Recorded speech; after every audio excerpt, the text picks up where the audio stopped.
Nohau shows ni. And then so you share a fast you best set date and time of the computer. Now date and time no. The settings no were different Windows version mouse no quite fast use no different kakra nti yanhwe XP and edikan XP no so wo person will set date and time na this I will double click on the date and time on the taskbar shining so ma you feel if we say no na yede be adwuma no over Windows Vista and Windows 7 more over single clicking or date and time no so taskbar no so now over Windows 8 and 10 more over right clicking on the date and time on the taskbar this shine so mami nti no ya go straight ya kwa yes adwuma nti mpa ocha sane ya ne da no tina computer no so mouse no hwe video no o hwe no na wo ye be wie no wo hu ye that's it. So mouse pointer no to taskbar no maybe a date and time no wono na double click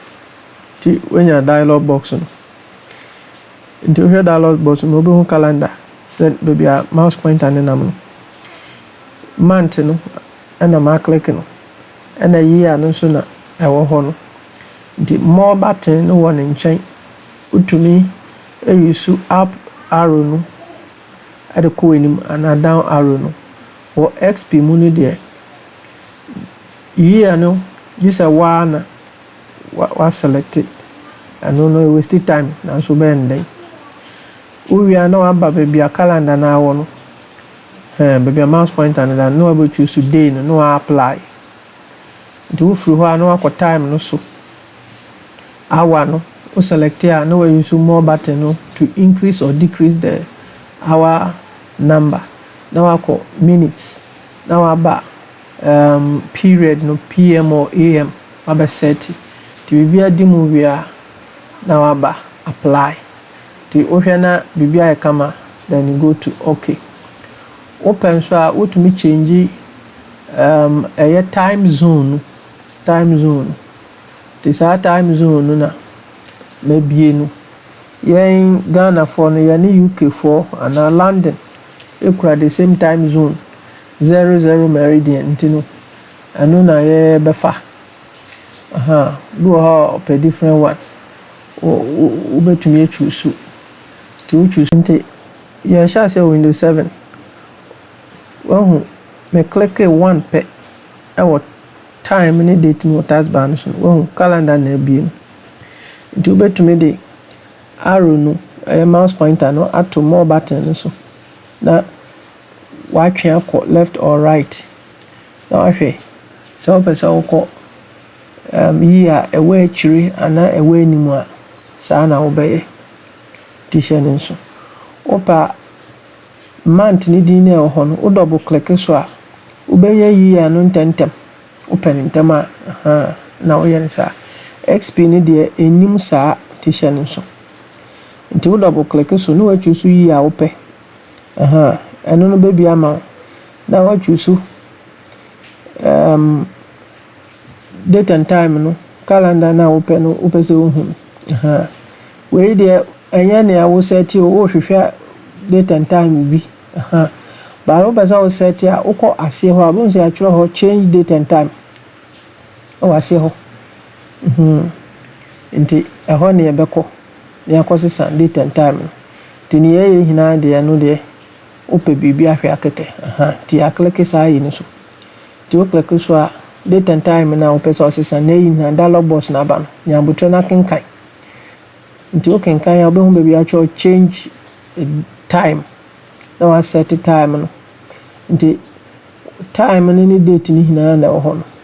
ti o to bo ase se na me ye no pepepe me set time no se na me pe we am set me date nti o hwena bibia kama waka se okay na mum hye so se open intem dia calendar na ho no year no year na ɛwɔ hɔ no na wa double click ɛwɔ so yɛwɔ additional time yɛtɔ an additional no so yɛhwɛ akwa yɛbɛfa so yɛbɛsɛte Windows 10 time any date nti woba task bar no so a date and time na ɛwɔ ha nti woba left click we left click baako pa we hu say date and time no ana calendar ni hina aba nti wo hwɛ ha calendar no nti wo be use sa more button we so upia so baako pa na wo click so baako pa na calendar no ɛkɔ n'anim nti wo use soro we ahwɛ soro ya na kyerɛ sɛ sign achi nti we betumi de asan akɔ 2020 akosi time ana date bi a wopɛ awo calendar no so wo hwɛ aha date na ɛyɛ current date ana wo ha ana time na ɛyɛ current time ana wo ha na sɛ yɛpɛ sɛ yɛsan kɔ intentem wɔ abra yɛn use we ni we arosu ya wo ha ya ɛyɛ sa month we ya wo ha oba double click so once me double click so no years ni hina a show nti we 2017 metumi akọ mechi to me fan say 1921 date nti me fan say January 1921 the date ni metumi ahwe nti year bia but unim say computer no send ya open unya ni sa ya program say ensha sem free A nkosi Z anunti send ya aye no sa na obehu tim sans click so bioma na sans click so biom na yes ni hina aba double clicking ma remfi nti wo hwe ha ya 1936 metumi akwa to 2052 to 2121 sa year we menye ni se ubenya ubetena ase anya 2120 calendar na wo da so aye nipa wo ti ase ti shane so me double click wo ahya na ma choose ni amepe ti me sa ma chi ye wo 2021 ti ho se no na a select blue color nti aha no de wo de hwe keke untumi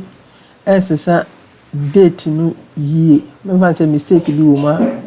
untumi nsesa ne fenchem ama computer ne mfa but wo betumi a check wo calendar no we yo ha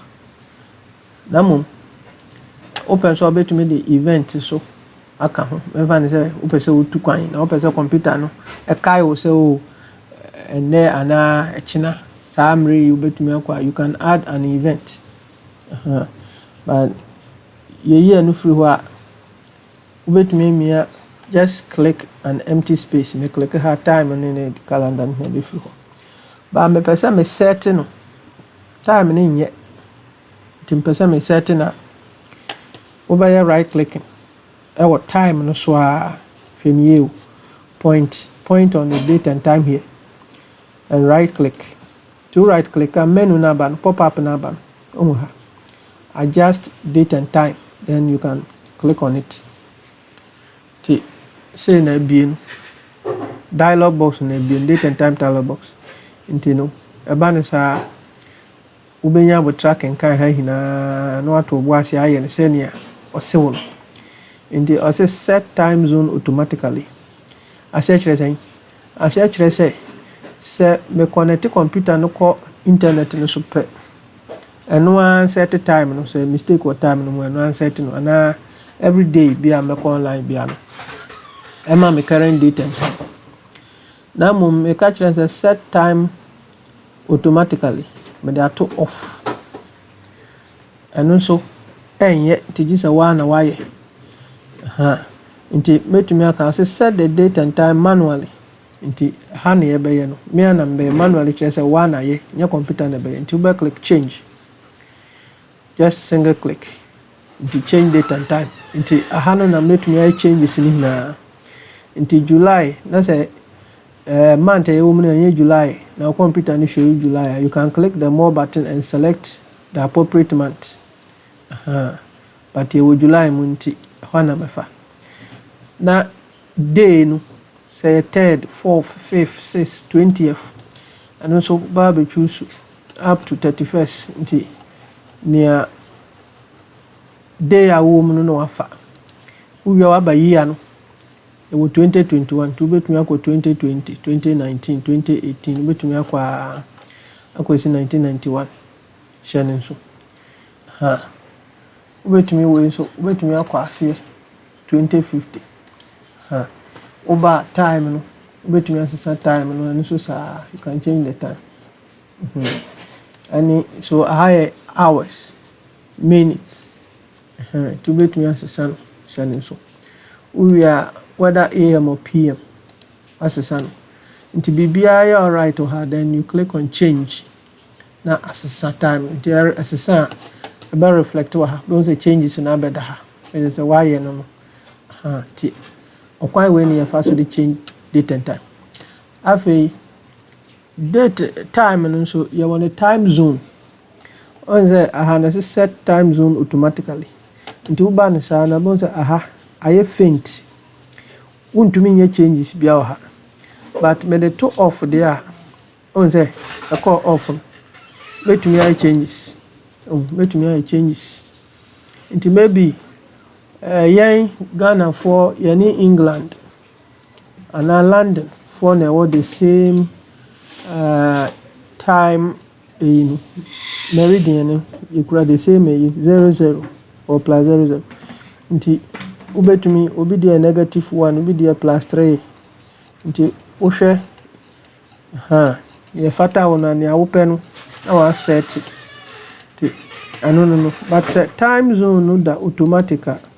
we never yira no check computer so no an choose